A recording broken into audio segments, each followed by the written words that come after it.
በርግጫ እያለ አንድ በጥፊ እያለ ራሱ ገደላት ልጅቷን። አሰሪዋ በረኪና ደፍታባት 5 ሊትር በረኪና ከላይ እስከ ታች ደፍታባት ሰውነቷ ቆሰለ ማለት ነው። ሰውነቷ ቆስሎ እዟት መጣ። እግሯ የለም ምን እናድርጋት? ከዛ ዘክቶት ሄደ። ተመልሶ መጣና መልሼ ወዝድሻለሁ አላት። እዛው ቤት መልሼ ወዝድሻለሁ፣ ልጅቱ እጅሽን የወጋሽው ራስሽ ነሽ እንጂ እሷ አልወጋችሽም አላት። አውቀሽ ራስሽ ነሽ የወጋሽው አላት። ከዛ ግን እቺ ልጅ አማርኛ ማትችልም፣ ገና ህፃን ልጅ ናት። በቃ የስንት ዓመት እኔ አላቅም፣ የጅማ ልጅ ናት ልጅቱ። ምንም አማርኛ ማትችልም፣ ትንሽ በመታቃታ አረብኛ ነው እኛም በመናቃታ አረብኛ ነው የምንግባባው የነበረው ማለት ነው። ከዛ ግን እንደዛ እየሆነ እየሄደ እየመጣ እየደበደባት እየሄደ እየመጣ እየደበደባት እና አንዲት ልጅ ደግሞ አሰሪዋ በረኪና ደፍታባት 5 ሊትር በረኪና ከላይ እስከ ታች ደፍታባት ሰውነቷ ቆሰለ ማለት ነው። ሰውነቷ ቆስሎ እዟት መጣ። እዛው ራሱ አንድ በርግጫ እያለ አንድ በጥፊ እያለ ራሱ ገደላት ልጅቷን። ግን ያንን ነገር እስከ ዛሬ ድረስ ማንንም ያውቀው ነገር የለም ማንንም። እና ምናልባት እንኳን እኔ ቢያንስ ያቺ ልጅ አሁን እኔ እሰማ ነበር ሚዲያ ላይ ምን ስልክ የለን ማንስ ይናገራል። ቤት ውስጥ ለሰራተኛ ምግብ የምታበስል ኢትዮጵያዊ ነበረች። እቺ ልጅ ግን ሲወጡ ሬሳ ሲያወጡ አይቻለውና ለሊት ነፍሷ የወጣው 10 ሰዓት ለአካባቢ ነው የወጣው። እኛ ስንጮህ ሰላም አለይኩም ወራህመቱላሂ ወበረካቱ። ሰላም ብያለሁ። ውድና የተከበራችሁ የሰይድ ወሎ ሚዲያ ተከታታዮች እንደምን አላችሁ? ውድ የሀገሬ ልጆች በያላችሁበት ሰላማችሁን ብዝዝት ያርግልኝ። ቪዲዮ ላይክ ሼር አድርጉልኝ። ልምጥፍት ብያለሁኝ። እንግዲህ ብቅ ብያለሁኝ። ዛሬ በጣም ያሳዘነኝ ጉዳይ እንግዲህ ከመግቢያው ላይ ሰምታችሁታል።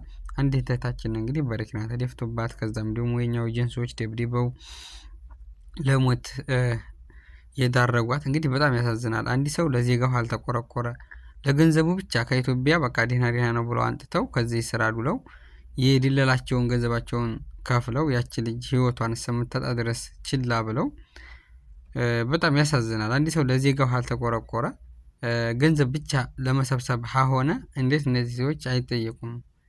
ለምን ዝም ይባላል? ዛሬ ላይ በሚዲያ እንደዚህ ተባለ ኦሬ ተባለ ነገቷት እቺ ልጅ በቃ ክላስ ትረሳለች። እነዛም ሰዎች ተጠያቂ አይደሉም።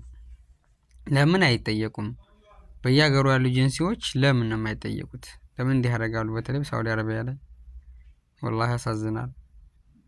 እንደው ከባድ ነው ያን ነገር። አሁን በእህቱ በእናቱ እንዲደርስ እንደማንፈልግ ሁላችንም ግዴታ ይህን አካል ሆነው ኤጀንሲ ሆነው የሚያገለግሉ ሰውን ልክ እንደዛ ማየት አለባቸው። ማንኛውም ሴት ልክ እንደ እህቱ፣ ማንኛውም ወንድ ልጅ እንደ ወንድሙ አድርጎ ማገልገል፣ ሰውየው ካልሆነው ስራ መቀየር፣ እስከምትሞት ዝም ማለት በጣም ያሳዝናል። እውነት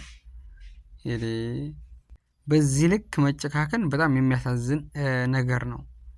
እንዴት የሰው ልጅ በቃ እኔ አልቻልኩም እየተባለ ወደዛው ሞት እንዴት ይባላል? ደብድበው እንዴት ይገላሉ? የኛ መቼም የመጨረሻችን እንጂ አላህ ላዚም እንዲህ ያሉ ሲሆን ቢጠየቁና ይህን ከሚያገለግሉት ስራ ቢወገዱ ቢዘጋባቸው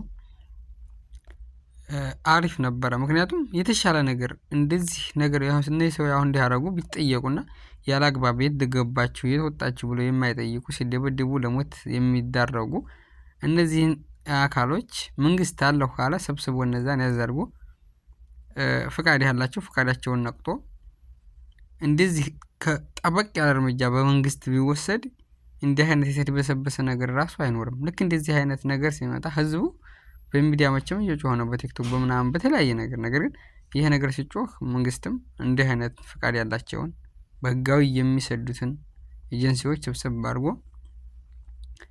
እያንዳንዱ በሰራው ልክ ቅጣቱን ቢያገኝ ሁሉም ሰው ይፈራል። ሌላውም ኤጀንሲ አዲስ የሚሰጠው ምን ፍቃድ ሁሉም ሰው ይፈራል። እንዲህ አይነት ነገር ማለት ነው። ዜጋቸውን አክብረው ይዛሉ፣ በየደረሱበት ይጠይቃሉ እና በጣም ያሳዝናል። ማንቻው እኔ ያሳዝነኝ ሴት ይቺ ልጅ ናት እና በጣም ነው የሚያሳዝነው።